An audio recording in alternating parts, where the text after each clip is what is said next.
My sister handed me a trash bag on our wedding day. But here's the crazy part. She called it a dress. I was 33, standing in a hallway the size of a closet.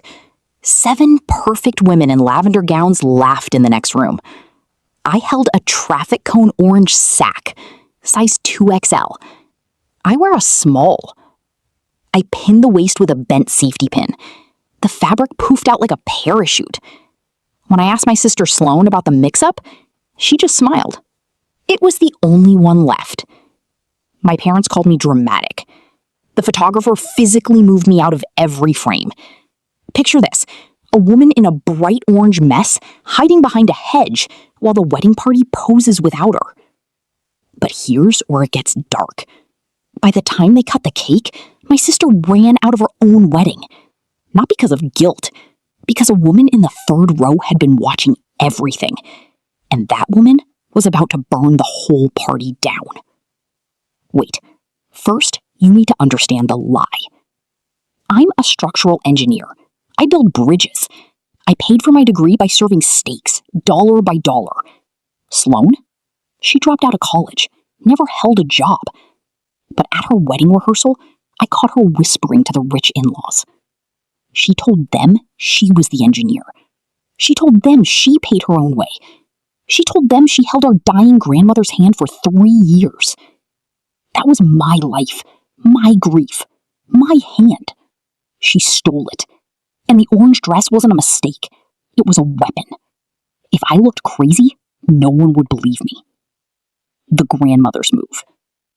I decided to leave. I was done. But on my way to the car, a 79-year-old woman with a pearl-handled cane stopped me. Margaret Whitlock, the family queen. She looked at my clown dress. She said, "You're the real engineer.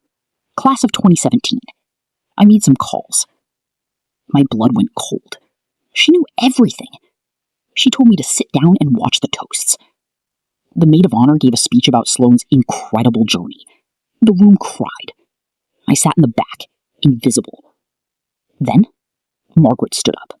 She walked past the bride, past the cake. She sat down right next to me, in front of 200 people. She grabbed my hand and asked me 3 questions out loud.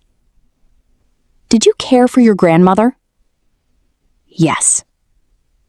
"Is that your engineering firm?" "Yes." Sloan screamed I was lying. Her mom yelled at me to stop being dramatic. But then, Margaret dropped the bomb. "I also know about the credit cards, the debts, the eviction notice." The room went dead silent. The groom looked at Sloan like he'd never seen her before. She tried to laugh it off, but her mask was cracking. She ran out the side door. The marriage never happened. The license was never signed. I drove home in my jeans. I left the orange dress on the passenger seat like dead skin. Here's the truth. The people who give you the ugliest seat at the table are terrified of the day you finally stand up straight. You don't need a microphone to win. You just need to stop shrinking.